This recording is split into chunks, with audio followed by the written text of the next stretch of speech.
Warning: the following program may contain content that some individuals may find sensitive or graphic. Viewer discretion is strongly advised as it discusses topics that may not be suitable for all audiences.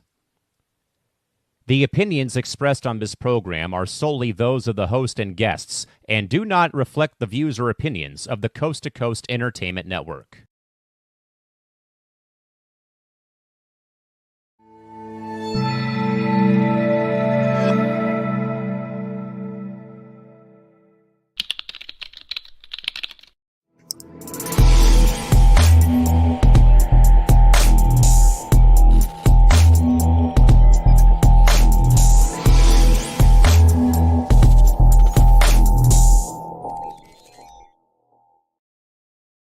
This Coast to Coast Entertainment Network program is brought to you by Beside Me Bracelets. Our bracelets are handmade for any occasion. Use the promo code Coast to Coast for 15% off. Visit their website at besideme.com.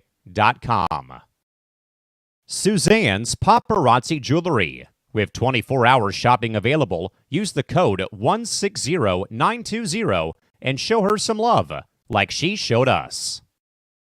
Reaper Apparel Company, a commitment to live your most authentic way every single day. Visit reaperapparelco.com for more information and a look at all of their apparel offerings. And by Good Day Embroidery, your local source for custom embroidery, screen printing, and more. Log on to gooddayembroidery.com for more information. Hello and welcome to another edition of C2C Rankem. I'm the host, Big B, alongside my colleague, co-host, halfway around the world, Primus, Tim Hendricks. How you doing? I'm doing good. Every time it's the second time I've heard that disclaimer. I didn't realize that this show was the bad boy show. I figured it was four bros or kicking it. Oh, it is. But well, yeah, I like controversy. You know, at least at this point where it's like we're Eminem or something. Yep, exactly. So first off, want to wish my cousin a happy 42nd birthday, Tim. I know that makes us really feel old, especially you, because you met her when she was 12, 13-ish. So, yeah. But happy birthday, Nikki. So, and along those lines, I want to wish my sister a happy birthday tomorrow. She turns, I'm not going to say the age, but she's older than your cousin Nikki. I think she'll appreciate that I don't bring it up. Younger than me. So, younger than you. You turned. Actually, she's a few. I'll be 47 in October. So you're the same. You were born the same year as Ryan. Yeah. 77. Okay, cool. Yep. So, but anyway, so good follow because we have birthdays we're gonna do this time around. So we're gonna start with the August is here. Well, we're in August, so that's the dates we're gonna do. So,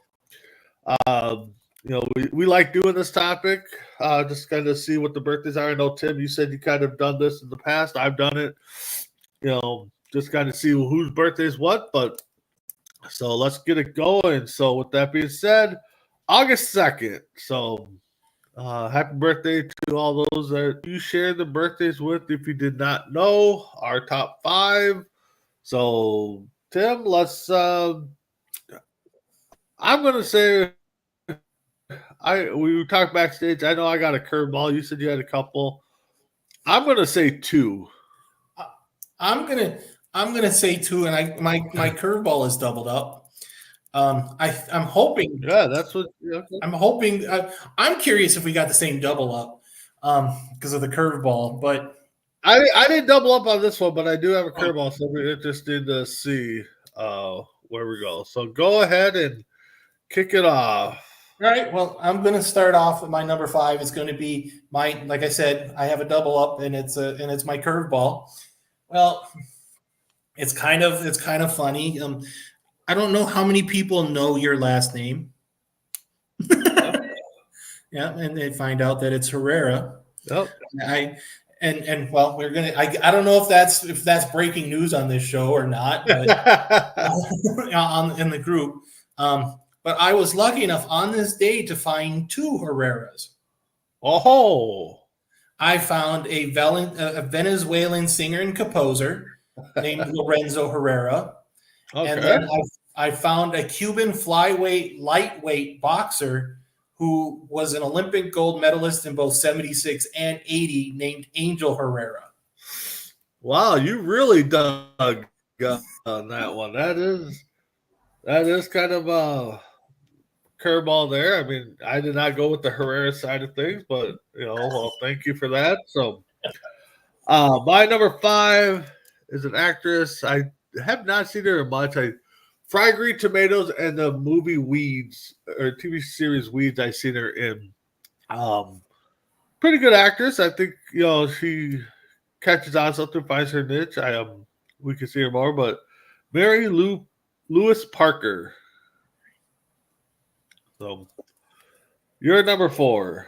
I went to Hollywood. Okay. I went the Hollywood route, but I went with a director. Okay. Funny, on this list I have two directors. Both have not starred. One has starred in their movies, but the other one has made cameos in his movies. If it weren't for my number 4, we wouldn't have. I want to make sure I get this right before I go and get this wrong. We wouldn't have Freddy Krueger, and we wouldn't have what is the other one? Not Murder Face. I can't remember we wouldn't have the Nightmare on Elm Street series. We wouldn't have the Scream series. And the funny thing is, I think it was the Scream movie where he's plays a janitor in a red and green striped sweater, and his name was Freddy. Yep. I think, and it was funny because I think it was Henry Winkler that had said it and noticed it. It's called him Freddy in the movie. My number 4 is Wes Craven. All right. My number 4 is My Curveball. He's in a remake of a TV series that I tried to watch and I just could not. But I think he's a very good actor. He portrays Will Smith in the TV series Fresh Prince of Bel-Air. That's on Netflix. Javier Banks. I feel so happy that it's not on the Italian Netflix. Oh, man, it is. And I gave it a shot, but they just modernized it too much that it's just I don't know. And Will Smith is the producer of that, and I don't know why he gave the okay. I don't know. Is it my understanding is from what I've heard, it's more of a drama than a comedy. Yes. That's the problem. Yeah, they changed so much of it. I mean, they tried to. The first couple of episodes is like, oh, okay, they kind of kept it the same, and then next few episodes they just totally took a left and went more drama, and it's just like, yeah, more real life. I think it was. Oh, yeah. That's no fun because Fresh Prince of Bel-Air was so much fun between. It was. That's why some things just can't be remade. I just don't. James, the back and forth that you got with James Avery, who was Uncle Phil and Will, and then with Carlton and Will, they had such great chemistry amongst the three of them. I think that's the only reason why that show actually worked. Exactly. So, all right, you're number 3. My number 3, and I think you may have him on the list because I think you've brought him up before because about this supposed. I'm still looking on Facebook for this picture. I know the picture exists, believe me. So it's not much of a shock, and yet I still found a way to lose a costume contest because the people in the costume contest, the judges didn't know who this guy was, and pretty much the judges. Yeah, they got booed out of the. I got pretty nicely toasted that night because people were people were buying me condolence type drinks because I didn't win, and I'm like, oh, I'm not going to make it. And to see that he has he survived a what they call a widowmaker heart attack, and basically that was the reason for Clerks 3. It was the fact is of what it was and how it meant, and to hear what he says during the credits really kind of hits home. But he's done so many different things. He's written a story arc for Batman. He's directed the Daredevil movie with Ben Affleck. We'll have a link to somebody else later on my lists. But to think about this, it's the fact is he said the easiest character that he ever had to write for was a character named Silent Bob, because I never had to say anything, and I'm very, very facial. I'm very, very I can emote so much so well. And then all of a sudden he gets the most poignant lines in the entire movie. It's like, of course, the silent guy's got the most poignant lines in the movie. And I have interacted with this gentleman on Twitter, asking about how he got Johnny Depp to come in and play in his movie. I wanted like Yoga Hosers with his daughter Harley and Johnny's daughter Rose, and if you ever get to see the what they call the Great White North trilogy, it's hilarious, and to see the absolute crap that Kevin, and I'm going to say Kevin, does to Johnny is hilarious, and to find out that what he told me, it's a bro code statement, so I kind of have to keep it kind of PG. Then I realized that Rose, Johnny's daughter, and Harley are best friends, so it kind of was pretty easy. I kind of gave it away. My number 3 is the Silent Bob himself, Kevin Smith. Yep, the best line he had that I've seen so far is in Silent Bob Strikes Back, the first one, where they're traveling somewhere and Jay's trying to figure it out, and he grabs him and goes, "The sign on the back of the car was of Hollywood." Yeah, no, that's a great one. But my number 3, I'm going to jump into the square circle, and for you wrestling fans, all I have to do is say A-Town Down. We know what it is. I didn't even see his name. And that's one of the most egotistical wrestlers right now. Great talent. I see the bright future ahead of him. He will one day wear one of the heavyweight titles, and that's Austin Theory. I didn't. I'll be honest. I didn't see that name. The Herrera double up might not have been on this list if I'd have saw Austin Theory. Yeah. When I first saw Austin Theory, I didn't believe in him. And no, he's not here. No, Joe Henry's not here. But I thought like you did. He was arrogant and he still is. and he's arrogant. He's very arrogant. But he reminds me, especially after the choke slam by Jelly Roll at SummerSlam. I'm going to go out on a limb, but he sells like Bret Hart. He makes the people that he works with look a whole lot better because he sells like a professional. And yeah, he definitely can. I think he will be one of those ones that's going to sell. Hopefully, he doesn't oversell like The Rock or Shawn Michaels or Shawn Michaels against Hogan. And but yeah, I see it, and it's like I look at it, and the back and forth that him and that's another one, Grayson Waller. Yeah. Both of those guys, I think, can sell. I think if you keep those guys heels forever, I think they would be perfect. A lot like Kurt Hennig. Yep.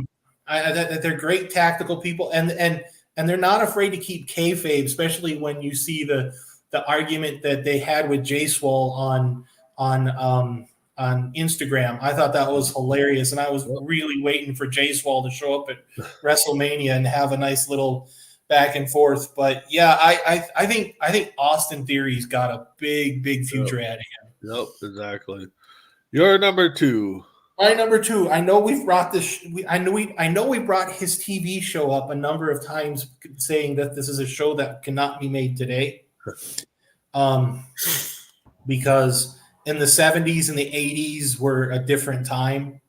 It's like you could probably have gotten away with it in the mid 90s, maybe the early 2000s, but it seemed like something destroyed a cultural made a cultural rift between there and somewhere along the lines after 2001. I don't know what that could have been. Something about two buildings, I guess. I think that really made a cultural rift, but this guy would have been a matchstick in a dry hayfield if that TV show was made now. If you made All in the Family or Archie Bunker's Place now, you're burning down studios and cities. My number 2 is Archie Bunker himself, Carol O'Connor. Well, let's start it off. Your number 2's my number 2, Carol O'Connor. Yeah, I saw that name, and I just was just unbelievable. Yeah, that just cannot be. Hey, speaking of that, Ryan Hendricks, what's up, brother? I slammed each other. Had some coffee. Oh my gosh. Quantum Leap. I guess I must have missed something there, but I don't know. Quantum Leap. Yeah. No, probably a Quantum Leap, jelly roll into a coffee cup. Yeah. All right. You're number 1. I'm kind of interested. My number 1. Hey, what is he, Fat Albert? Sorry.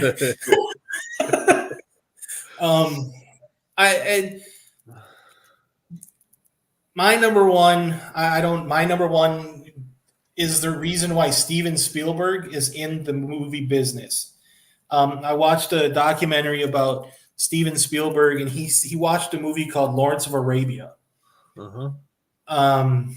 And he said it was the performance by the title, my number 1, or the lead title, anything by Bill. No, my number 1's not Bill Cosby, just so everybody knows. But it was because of my number 1 that he got into acting, because he said, and I think today he still says Lawrence of Arabia is a masterpiece. My number 1 is Peter O'Toole. I saw that one. But let's top it off at number 1. Your number 3's my number 1. I was kind of wondering where he was going to be on your list, unless maybe you kind of missed him. But yeah, Kevin Smith, there is that picture. Maybe Ryan has it. I don't know. But Ryan knows the picture. Ryan's in the picture. Here's the funny thing is I cropped the picture that's on Facebook that you're saying is just of me. Ryan is in that picture somewhere. I think I've seen both of you. Was it Ryan J? Yeah. Yeah, I know I've seen that picture. You know, I know I'm not making stuff up. So we got the 2. I said 2, you said 2, so you know, but all right, so let's move on to the 6th. So about 7 days ago, my math is correct. So yeah. I'm gonna go 2, and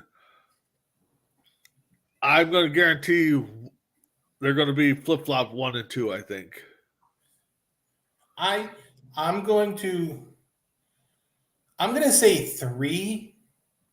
Okay. But I think my third one might be a little further down. But okay.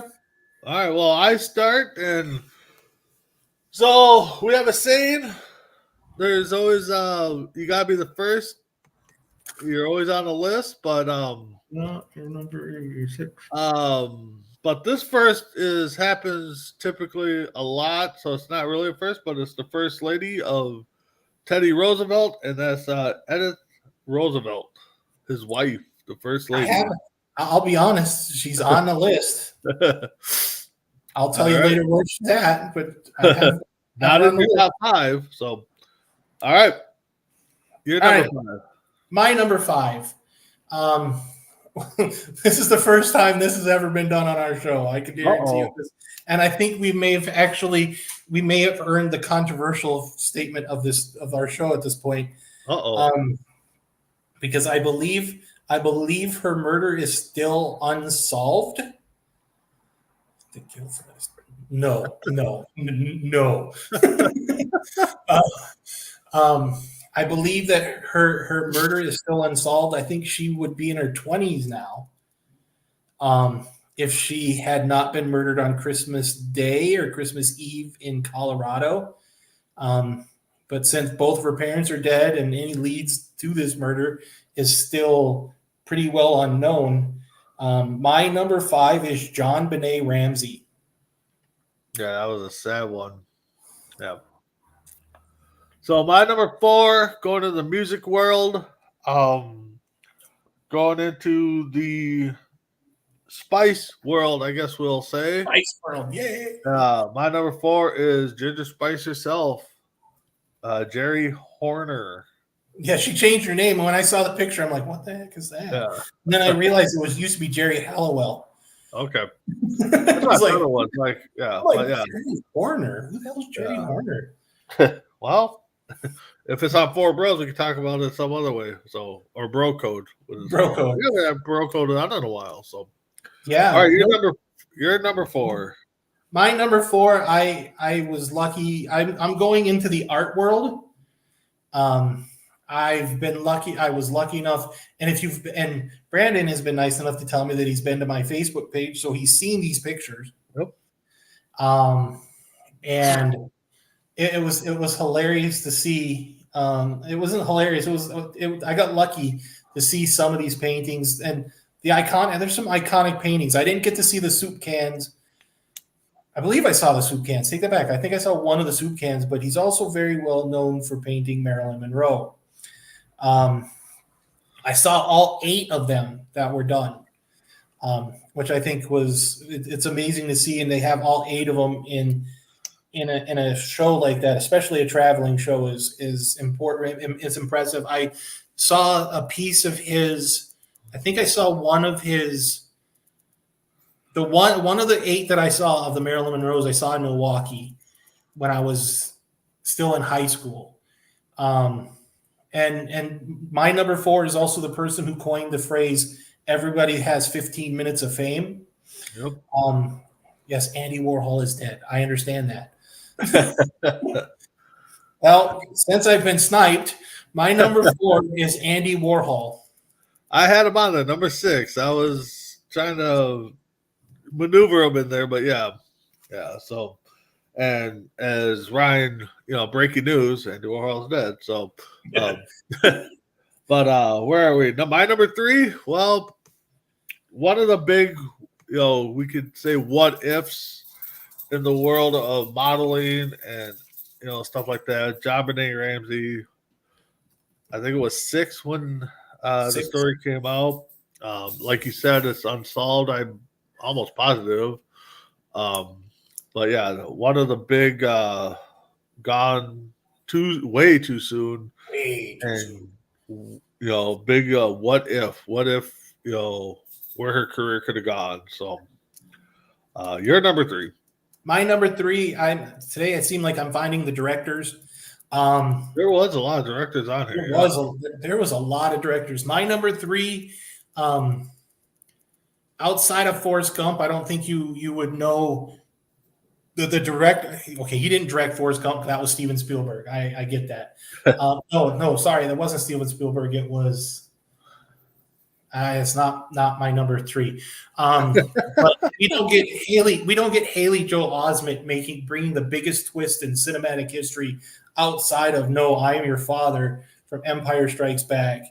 And it seems like every movie he does, and I just saw not his latest movie, but the movie right before it, because he's got Trap out right now, and I just saw one not too long ago.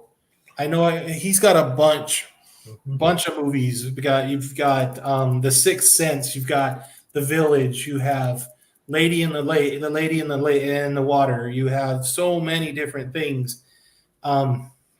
Enough to have a joke on Robot Chicken called "What a Twist," and it's given by this, and it's given by the director in Robot Chicken, which I think is even funnier. My number 3 is M. Night Shyamalan. Okay. Sorry, working. Gotta go. Have fun, fellas. Hey, thank you, Ryan. The director was Ryan Zemeckis. Oh, Robert Zemeckis. Yeah, it was Robert Zemeckis. That's Right. what it was. My number 2, not Adam. J Mac, if you're watching, you'll love this number 2 because he was a staple of the Spurs. They called him Admiral. And Tim, I think one of the first games we played together on Sega was his basketball game. And that is one David Robinson. Yep. All right, you're number 2. My number 2, I went into the acting. I went into Hollywood. Most of her shows that she ever did were black and white. And if it weren't for print magazine, we would never have known this woman was a redhead until the 70s. Absolutely, her and her husband Desi Arnaz owned Desilu Production, which basically made her TV shows plus others. To me, I think absolutely one of the funniest women I've ever seen. I absolutely think she is the original queen of comedy. Absolutely a blast. I love her, and she's so unsuspecting of some of her comedy, and it's brilliant. I put her up there with Betty White, because Betty White's the dirty version of my number 2, because my number 2 is so clean, but she was the female equivalent of Dick Van Dyke where Dick Van Dyke was such a very, very physical comedic actor. My number 2 is Lucille Ball. Well, that is my number 1, Lucille Ball. You're right. Queen of comedy, Mount Rushmore comedy for the women. Her, Betty White, Carol Burnett.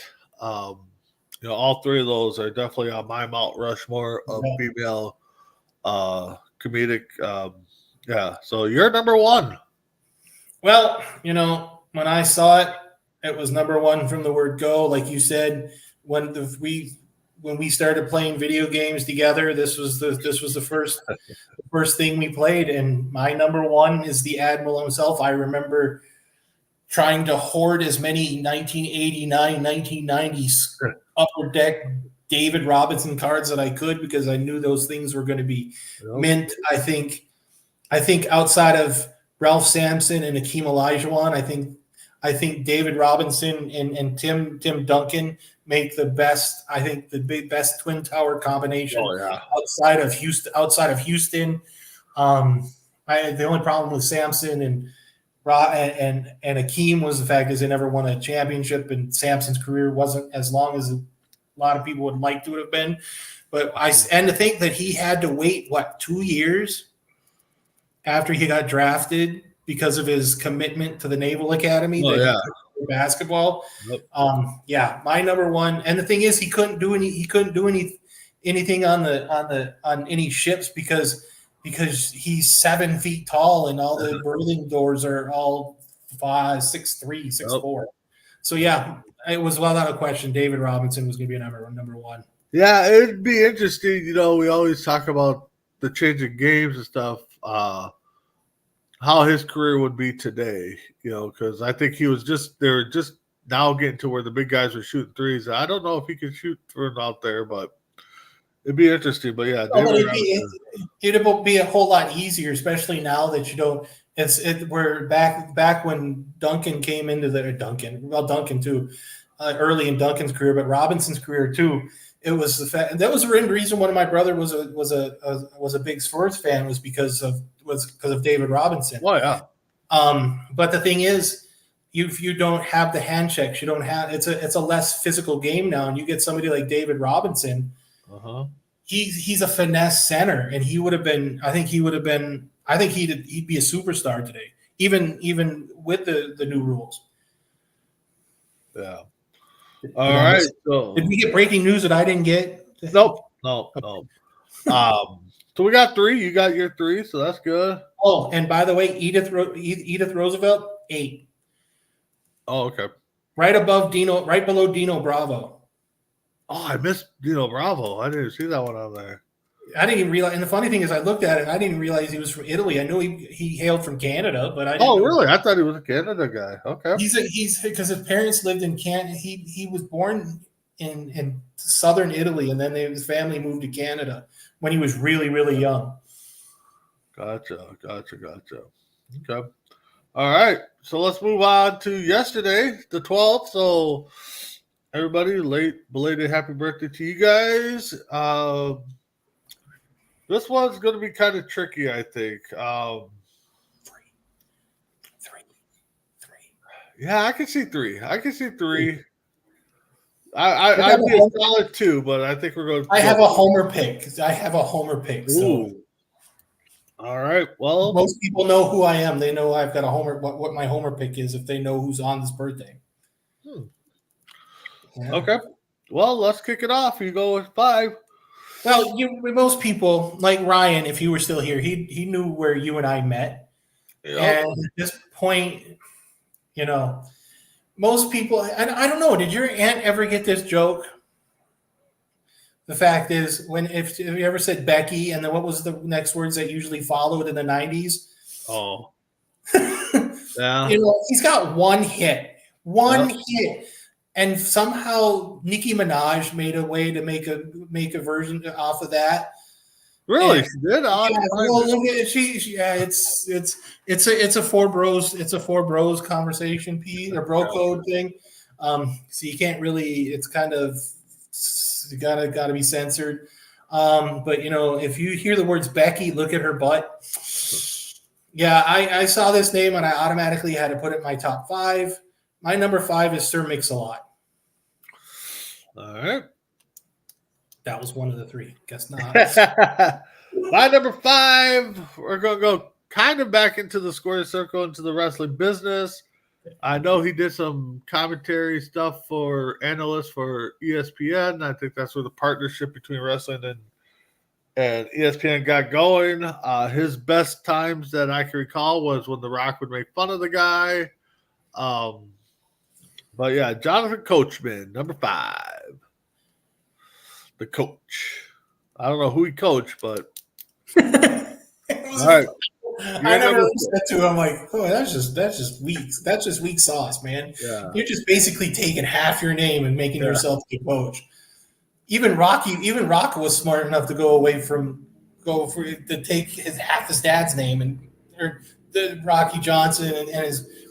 He was smart enough to at least go away from. Yeah. All right, number 4. Well, my number 4 is my homer pick. I think if this guy would have ever stayed healthy enough, I think the triplet things would work out a whole lot better in Milwaukee.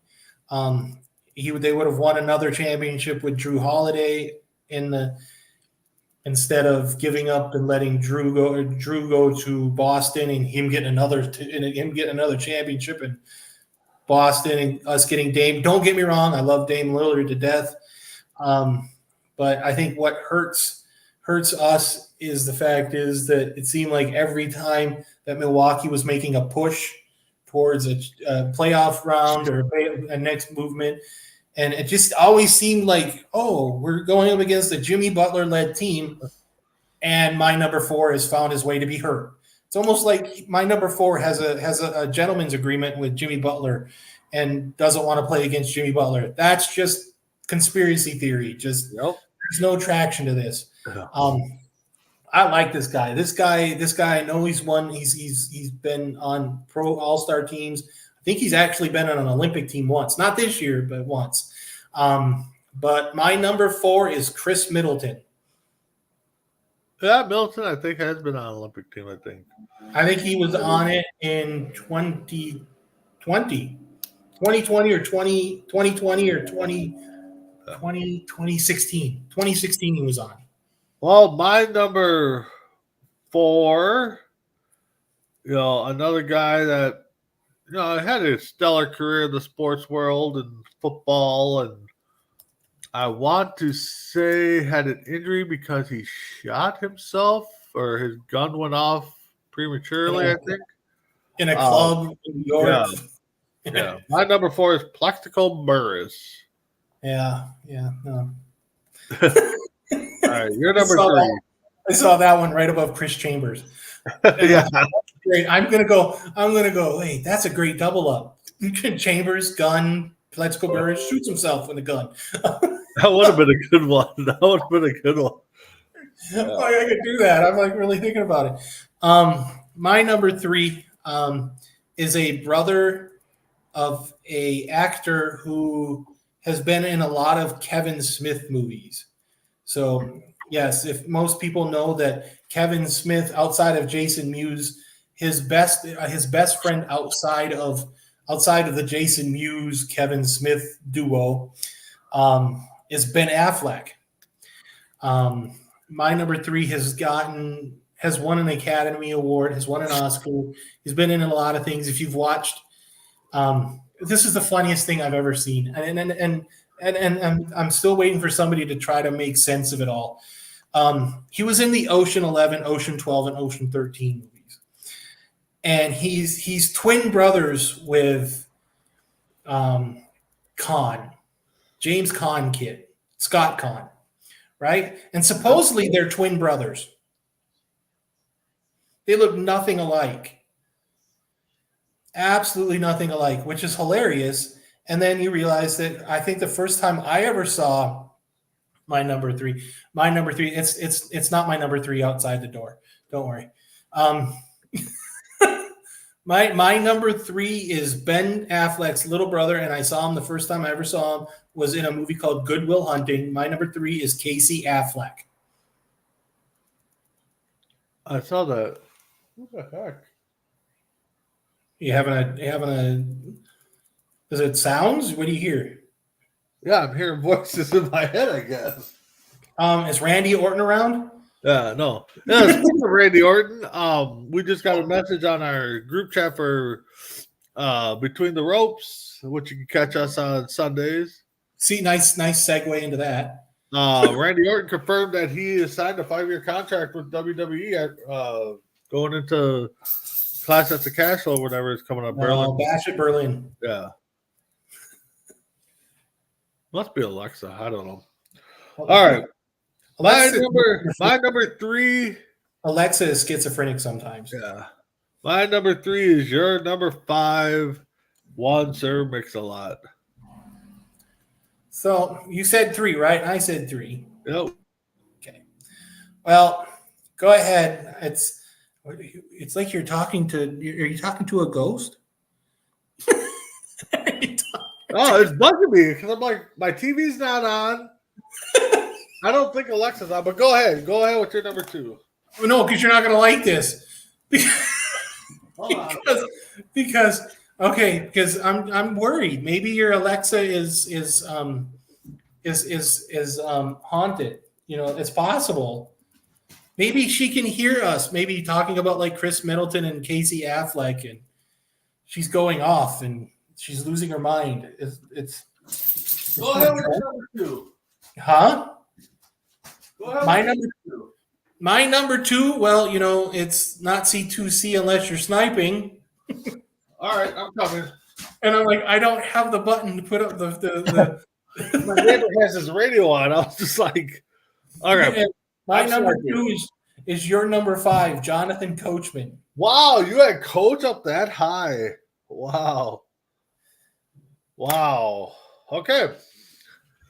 So my number 2, if we don't have this person discovering one of the greatest country women singers all time, Dolly Parton. So thank God he did. Porter Wagner. Yeah. That's what the song "I Will Always Love You" is about. Oh, really? Yep. I did not know that. Yep. Okay.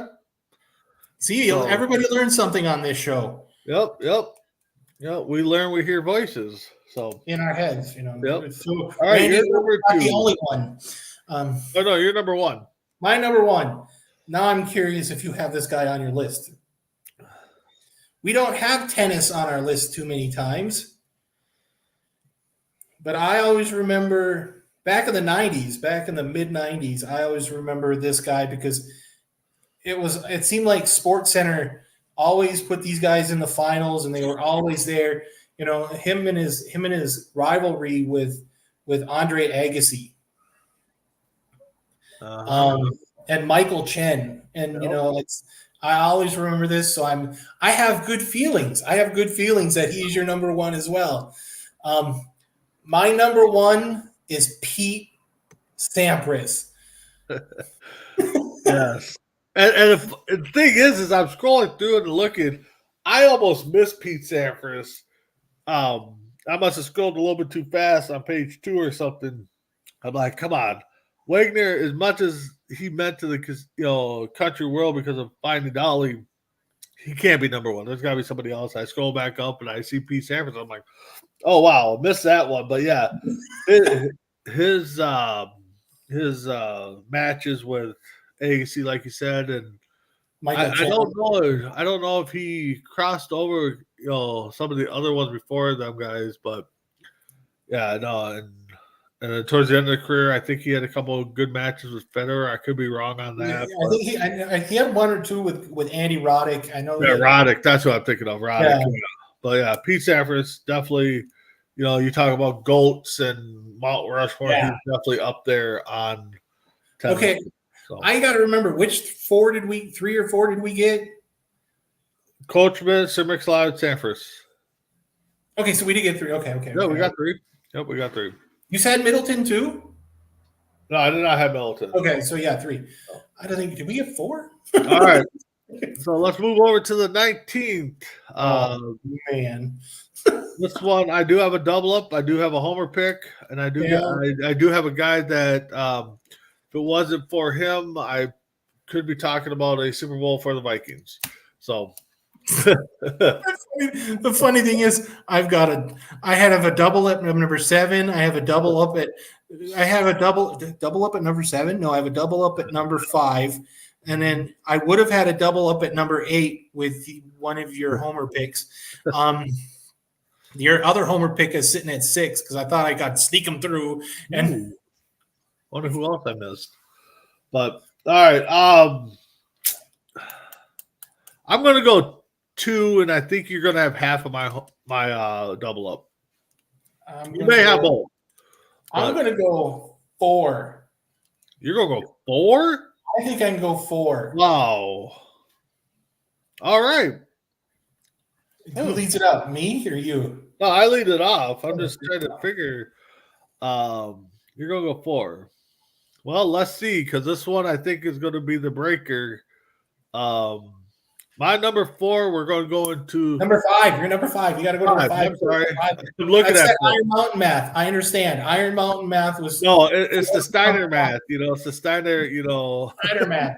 No, I watched the Steiners, the legend Steiners from the A&E documentary. I have to watch. Oh my Lord! I had to actually go through watch it, and then you watch the guy that usually went out with him in TNA. What was it, TNA or Impact that he did that Steiner math with? Yeah, Pete Dunne, right? Pete Williams. Yeah.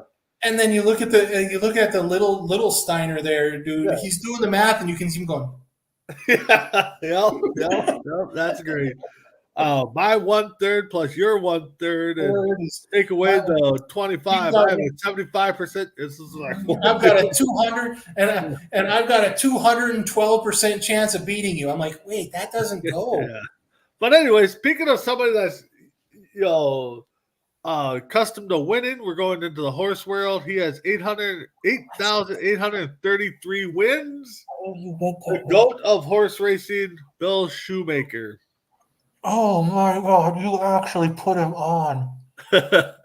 Oh my Lord, you put him on. He's my number 6. Oh, He is my number. No, he's my number 7. oh, Oh, okay. we're not So getting you're 4 number at this 5. point. We're not getting 4 at this point. All right. My number 5 is a double up, Okay. but I don't know if it works in my advantage at this point. My number 5A created a TV show that gave so many people a job in the 60s and has found its reassurance because I'm not even going to repeat that word because I revitalized and had a resurgence. That's what it was. It's like and now I'm speaking like Sid Vicious trying to do a promo. Who I get to meet in October. And my 5B is one of the people that he gave a job to. My number 5. If we do not have my number 5, we don't have a group called the Trekkies. Oh, you went that way. Okay. Yep. And now you see how I ended up not having Bill Schumacher on my Willie Shoemaker not on my list. And my dad would be very upset that I did not have Willie Shoemaker on my list, and yet I put the creator of Star Trek on my list. Oh no, he'd be happy that I did that. Yeah. But my 5A is Gene Roddenberry, the creator of Star Trek, and my 5B is William Riker himself, Jonathan Frakes. Yeah.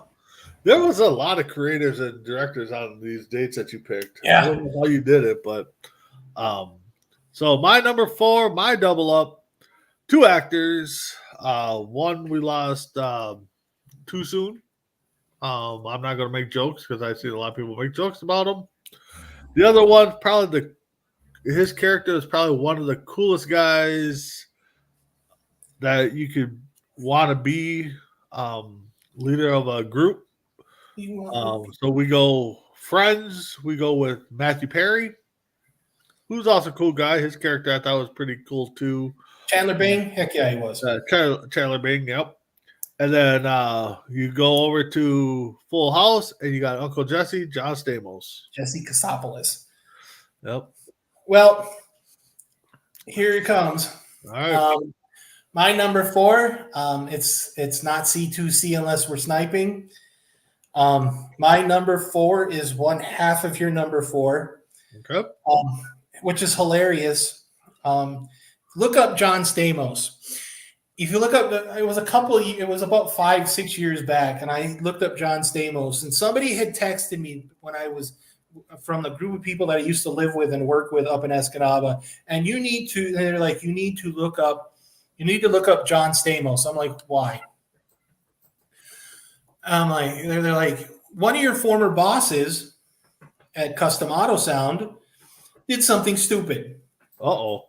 I'm like, okay, I'm all about this. And to make this anywhere clearer, I actually direct messaged John Stamos and going, I apologize. I knew he was a dick when I worked with him. And I can never remember, and I'm glad I don't remember the guy's name, but he sent his girlfriend to try to blackmail John Stamos on a cruise ship. Oh no. And it's hilarious. And they tried to blackmail him, and John Stamos was in Marquette, Michigan, because he pressed charges against my former boss and his girlfriend in federal court in Marquette, Michigan, and won. Good. I'm like, I hope that little MFer got some time in prison.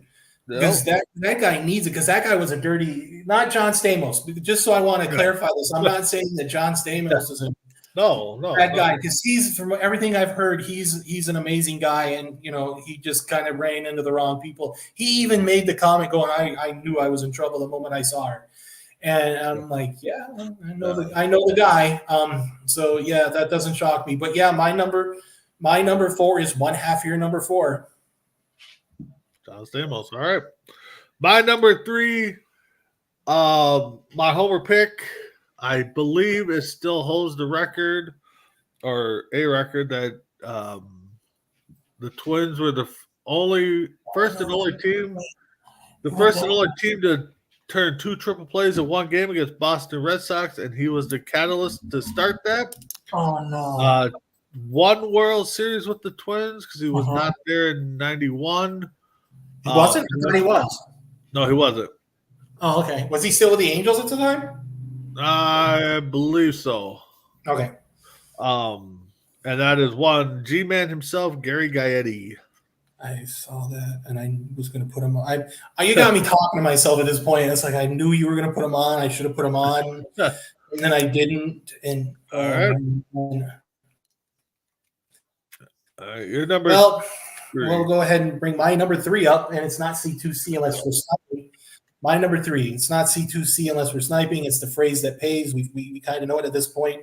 My number 3 is the other half of your 4, Matthew Perry. Ooh, got them both. Okay. All right. So my number 2 is, if it wasn't for his leg and bad decision play calling on Dennis Green's part, Vikings probably would have won into the Super Bowl in 98, 99. Instead of the Dirty Birds. Yeah. Yep, the Dirty Birds. Morton Anderson. One of the greatest kickers.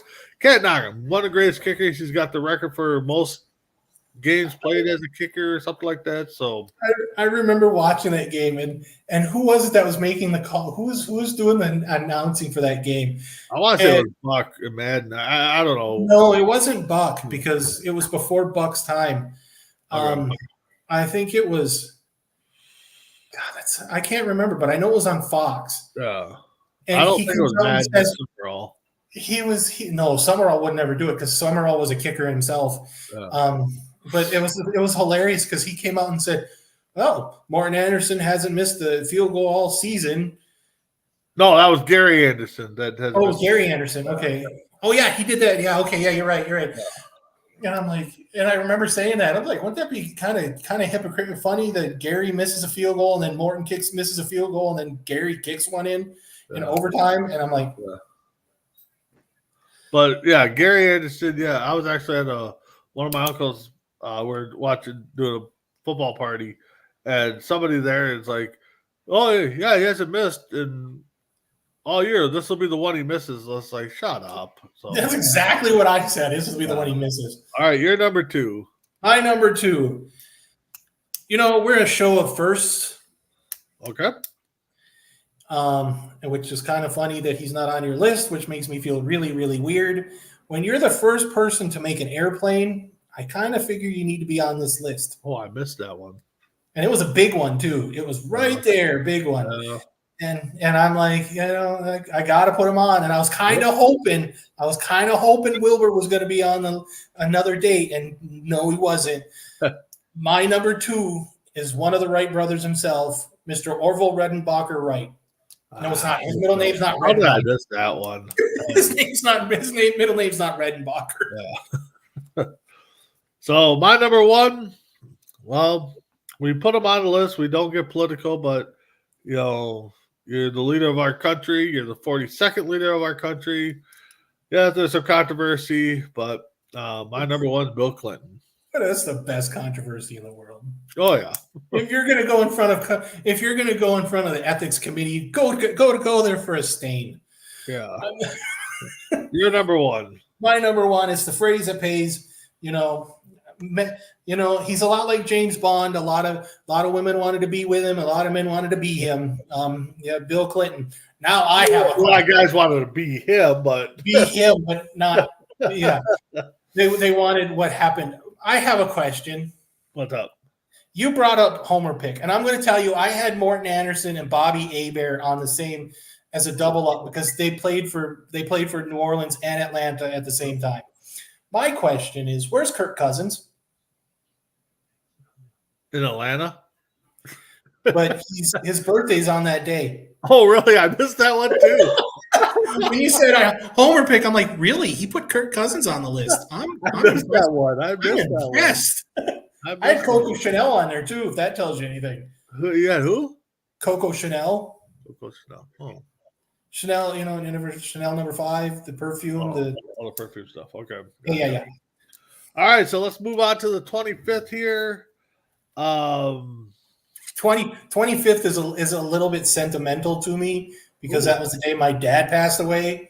Oh God, didn't even realize that. Yeah, and it was like I went through that and I went and I looked at everything and I'm like, I gave you all the numbers and I went back and I went and did the homework today. I did the homework today. Yeah. I did one day yesterday and then I did the rest of the homework today. And I'm like, holy hell, I didn't even realize that I put October 25th on this list. And I'm like, okay, this is gonna work out great. No, that was sad. I mean, I know it was a sad day for you guys, but yeah, when you broke that news to me, I couldn't think about it. But all right, so I'm gonna go out on a limb.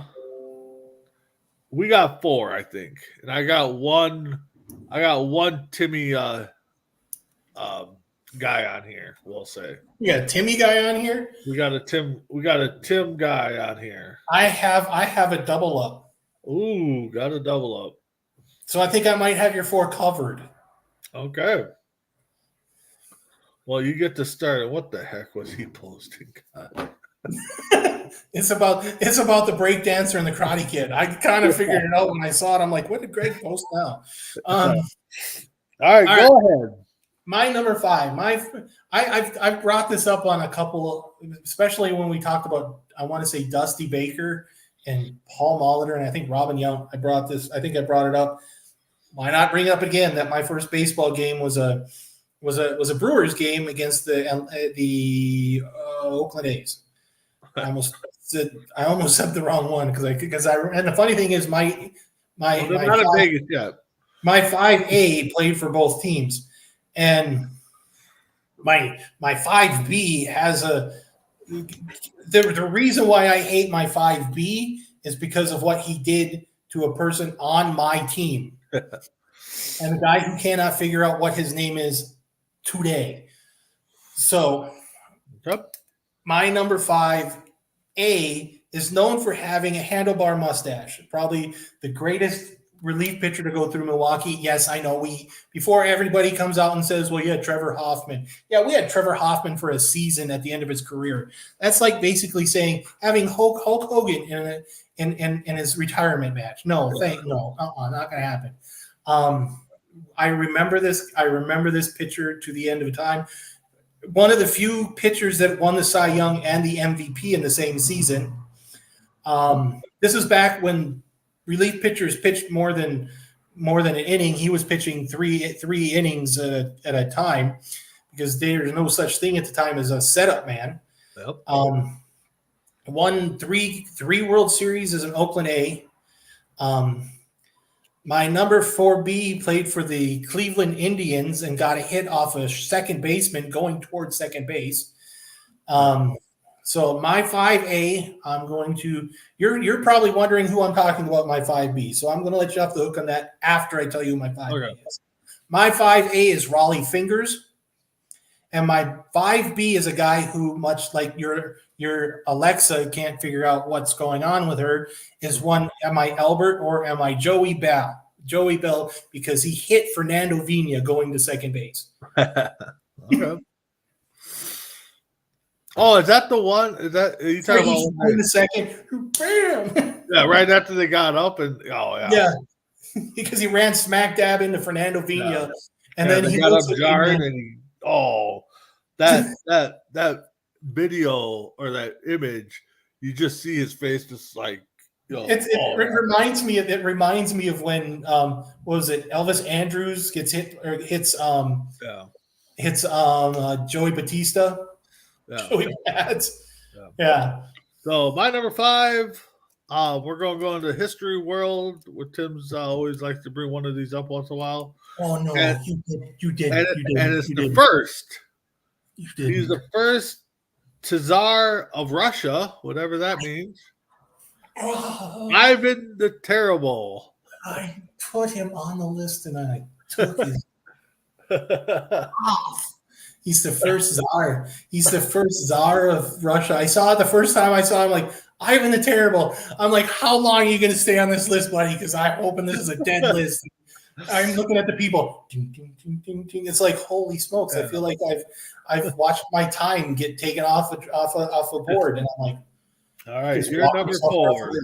My number 4. I like rock and roll music, good old rock and roll music. But most people know this band for 4 members, all with face paint. But my number 4 is also known for having an extremely long tongue. Most people cannot tell you who else is in this band. They can't tell you who Ace Frehley is, Peter Criss. Nope. They don't know nobody, or Paul Stanley. Nobody. They have no clue who this group is outside of Kiss, except for one person. Nope. And my number 4 is Gene Simmons. All right, my number 4. We are going to stay in the music world. Again, another guy that is known for one song, but I think he's got 3-4 good hits after that. Of course, his daughter. There's a good song with them two together that I really like. My number 4 is Billy Ray Cyrus. We're not getting 4 unless you sneak one through. We're not getting 4. Unless you have a double up, we're not getting 4. No, I don't have a double up. So you're number 3. My number 3. Well, my number 3 to me is, everybody knows that I'm a Colts fan, so I know he's on your list right now as it is. Okay. He's in the Colts Ring of Honor. He is a Hall of Famer, won a Super Bowl against the Chicago Bears. I have to apologize to Mess Around. They probably beat Mess Around Chicago Bears while he was taking a nap. But there's a controversy around my number 3. Supposedly he murdered somebody in Philadelphia. I don't know if that's the case. If you ever want a good story, I saw this on Real Sports with Bryant Gumbel, and there's talks that he may or may not have murdered somebody outside of a car wash in Philadelphia. But hey, that's the tip of the family of the family iceberg. His son was drafted by the Arizona Cardinals and is trying to renegotiate his deal with a group called Fanatics. The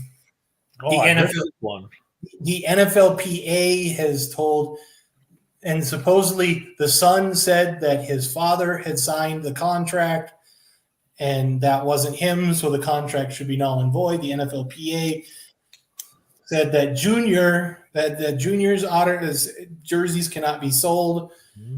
But my number 3 is the greatest wide receiver in Indianapolis Colts history. The quiet man himself from Syracuse, Mr. Marvin Harrison. No, I missed that one. So yeah, you missed Marvin. Oh, we're getting through at tops at this point.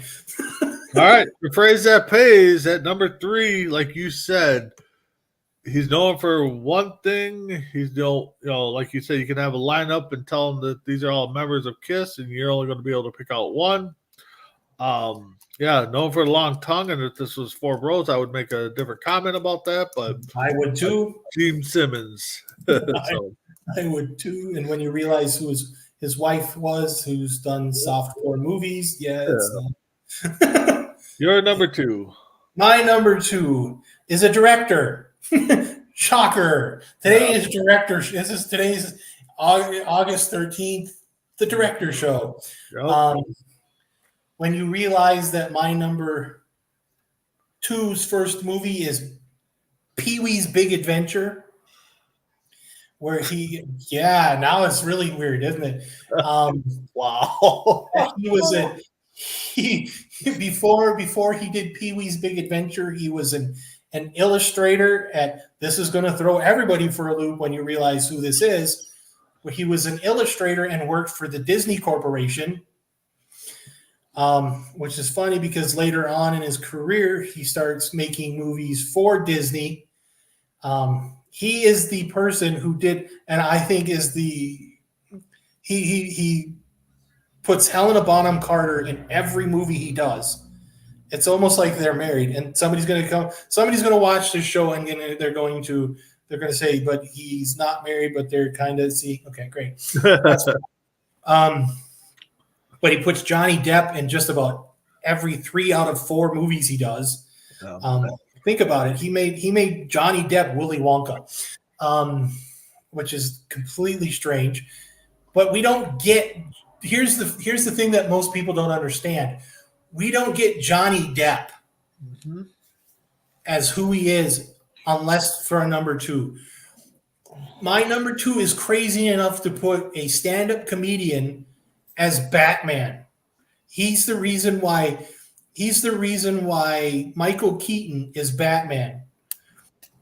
He's the reason why why the family of Roald Dahl said Charlie and the Chocolate Factory, directed by my number 2, is the most literally the most closest to the book of all time. My number 2 is Tim Burton, which and the funny thing is, and I'll bring up Tim Burton. I know you're waiting to push it. I'm going to make you wait a little longer. I was on Instagram, and they're having a Tim Burton exposition in Milano near the end of the year, and I'm going to try to go. Oh, you're going to go. So, all right. Well, my number 2 is a phrase that pays, but not who you think it is. My number 2 is your number 5. Which Rolling one? Fingers. Which one? Yeah. All right, number 1. My number 1. Oh, now I'm really worried. You didn't have Marvin Harrison on the list. Holy smokes. Well, I saw this one right away, and he was already automatically number 1. And considering, and I'm going to tell you, I left Monty Hall and Regis Philbin off my list. Oh, I didn't even see neither one of them. You didn't see Marvin Harrison, so I didn't see Marvin Harrison, no. But you know my dad. You know me. We're a big James Bond family. Oh. We love James Bond. We're always stoked for the next one to come up. My dad would wholeheartedly disagree with me. He would think my number 1 is the best James Bond there was. And I'm going to bring the biggest hot take in the entire world. I think George Lazenby is the best James Bond ever. But, and if it wasn't for the ego of my number 1, Lazenby would have never been in Her Majesty's Secret Service.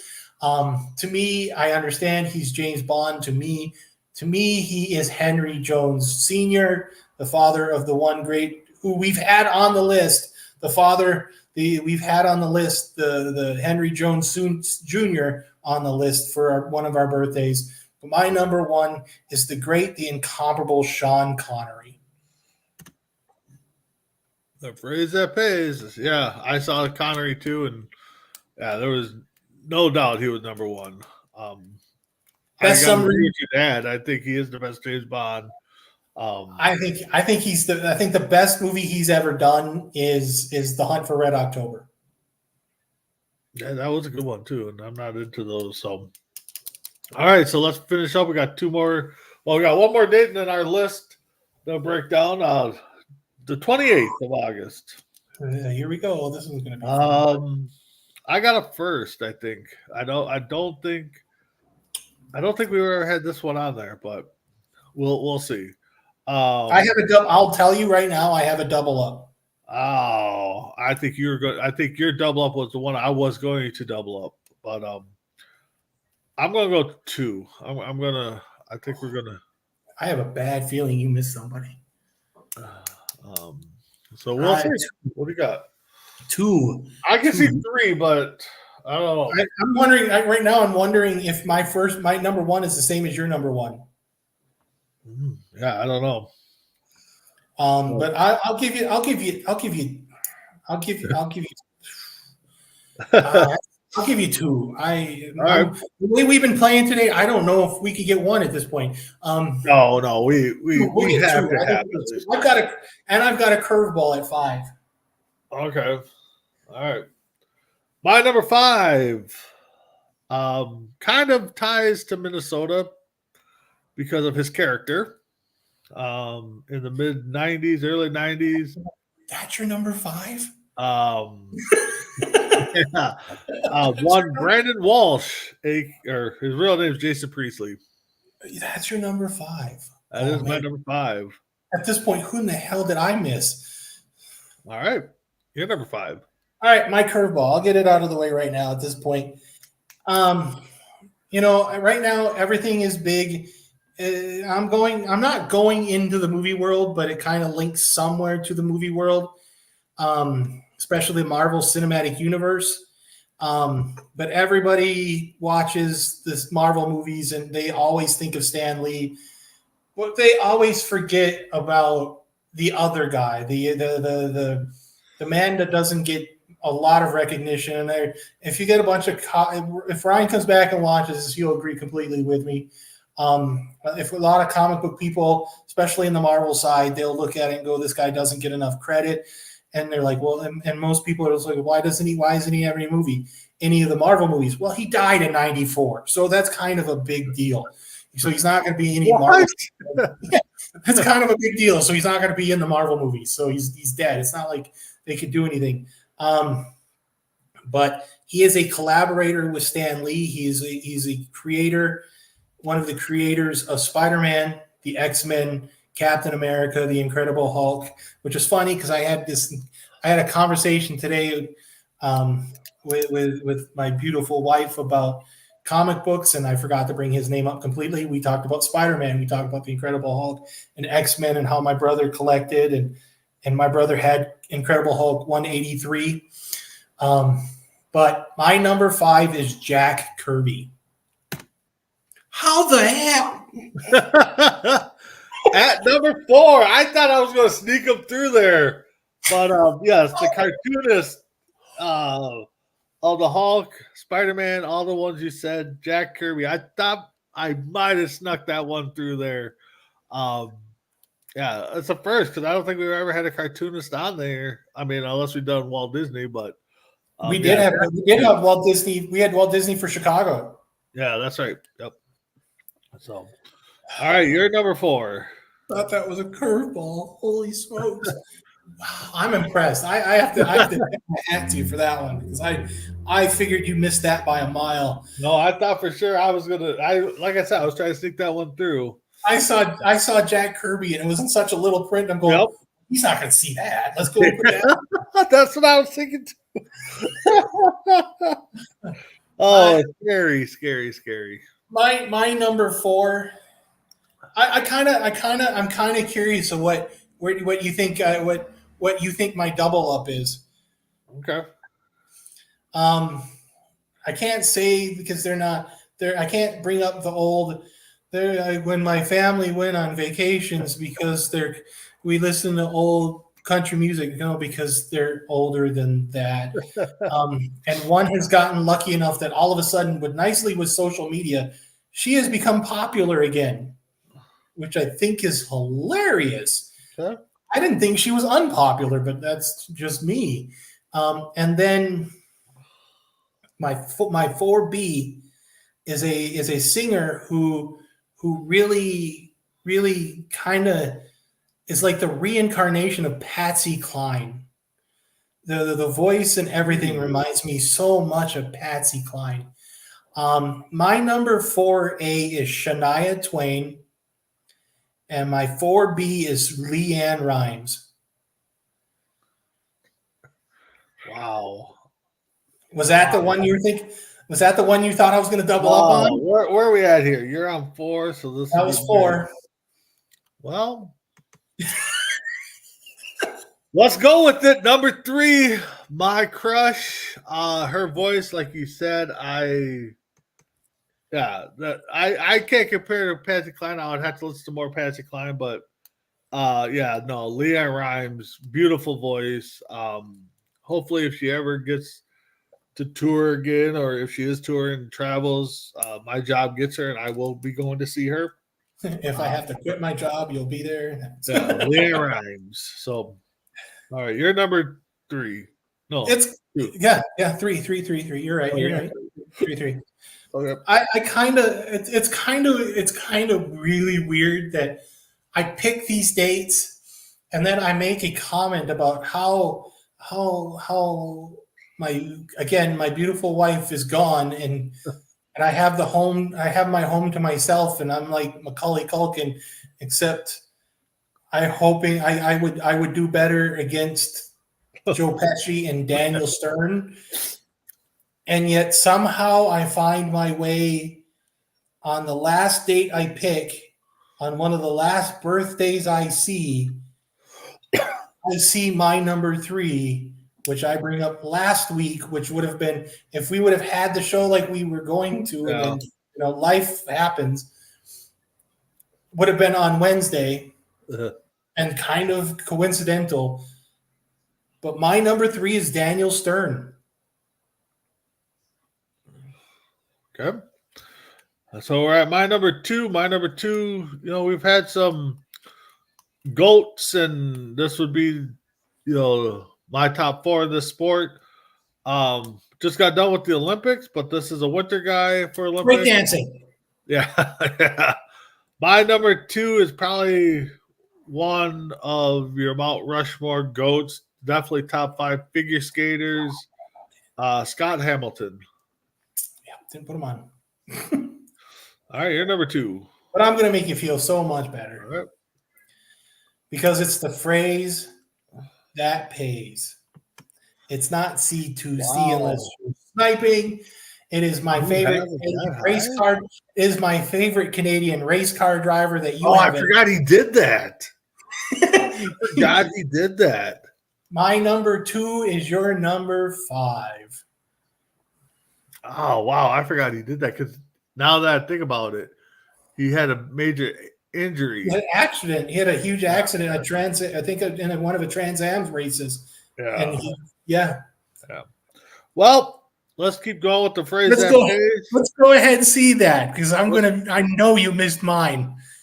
My number 1 is your number 4, and I was going to double them up, and I thought a second of it. My number 4 is Shania Twain.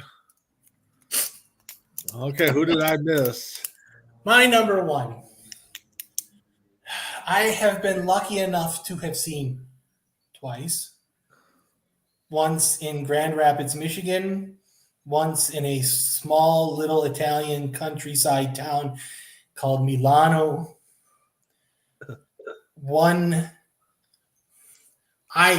Now here's the better thing is, was it 2 years ago?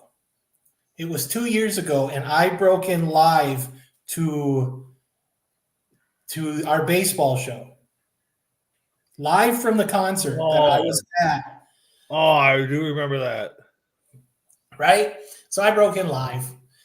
The big Kung Fu Panda himself, Jack Black. I saw that too, and God, I wish I would. If I would have doubled up, I would have had him on there because I did see that. Yeah, I remember you breaking into that. I'm trying to think about who's my number. I had no number 6. That's weird. I should have had them on there.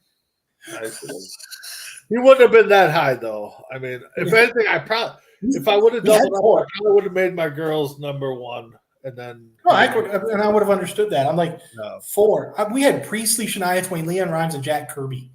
Yeah, we had 4. I can't believe you got Kirby. That was a good one. You didn't want Jack. All right. So I'm thinking and I thought, here we are. We're gonna have Jack Black. I didn't realize I was the only one that had 2 Jacks on my. That I had a pair of on my list. I should have had them. I beat your list. All right. So I saw this list at work the other day, and kind of fitting with the passing of Kevin Sullivan, who was the leader of faction in WCW. And this list came up. This is coming 3 days ago, too. So this is pretty current from, I will give the guy's name, Philip Sledge. So if you're watching, I'm part of the Sledge. That's not the Sledge Report, is it? I didn't read it. No, it's cinemablend.com. Okay, I know the site. Yeah. That's a good site. So this is WWE's currently has 12 factions, and this is how he ranked them. Oh boy. And this is 3 days ago. At number 12, the Final Testament. They're not pushing. To be honest, they're not pushing. Are we talking? Okay, are we talking AEW, WWE, or are we just talking about this is all WWE? WWE. Okay, they're not getting pushed. They're not getting pushed near enough. No. And the thing is, Karrion Kross has not gotten pushed when he was a single. He hasn't got ever since they gave him the Road APA has Warrior. not gotten pushed like they should. No, and I like, and the thing is, I like the art. Of course, Paul Ellery, one of the greatest managers of all time. Think about it; creates the Road Warriors, and basically, that's what they're trying. But yeah, like you said, Karrion Kross doesn't get enough, get the push like he should. Yep. At number 11. 11. I didn't know at 12. No, that was 12. They were at 12. Jeez, didn't get number 11. The group Pride. With Bobby Lashley and Street Profits and BFAB. But the thing is, they don't exist anymore. Kind of. Well, just the Street Profits and BFAB. Yeah, because they don't know what's going on. Yeah, they don't know what's going on with Bobby. Oh. To be honest, they really need to remake that as a faction that doesn't exist anymore. The Hurt Business. This one should not be on the list. OC at number 10. Yeah, because okay, if I'm not mistaken, AJ Styles has been in Japan. Yep. The only one that's left for the OC's at too. Right, and the only one that's left in that is Mi Chin. And Mi Chin, but she's the only one that's still in country. Yep. Number 9. I don't know. I think they kind of just gave up on these guys. The Latino World Order, LWO. Yeah, that should be a 12 because they had such a great push, and then it just. Yep. Number 8. And the thing is, I have a hard time believing in this faction now because of who they added, and they're trying to push them to be the next Big E, the New Day, at number 8. Odyssey Jones. Yeah. I think that kid's going to be a beast. I think. Well, he's going to be a beast. Don't get me wrong. He's going to turn on him. He's going to turn on the New Day. He's going to turn on the New Day, and if they do it right, he turns on the New Day somewhere around War Games during, and they bring in Big E and have Big E turn on. I don't think Big E can wrestle anymore. I think he's came out. No, you bring in Big E as a manager in the managerial role as Odyssey Jones's manager. Okay, I see that. Okay. Because I was going to say, I think if anything, Xavier Woods would be the one that would be his manager. They turn on Kofi. I would truthfully, if it's anything, the way they're playing it right now, it's as if they're getting ready to have Xavier, which I haven't seen ever, having Xavier making a heel turn soon. Yeah, possibly. Number 7, what's left of the Alpha Academy? I think the Alpha. Yeah, I like the Alpha Academy, but I think they should be down further. They should be number 12. Well, they should be number 11 because my number 12 is the newest stable of American Made. American Made.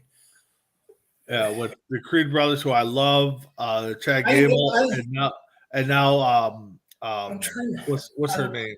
Ivy Nile. Ivy Nile joined them. Well, the thing is, what is it? It's like I look at it and the one that I always seems like I don't know if it's the first time. I'll be honest, it's the first time I saw the Creed brothers was the Raw versus the Wyatt Six. Yep. But the one with the mullet, I don't know the names well. Brutus. Yeah. He just looks lost. Yeah.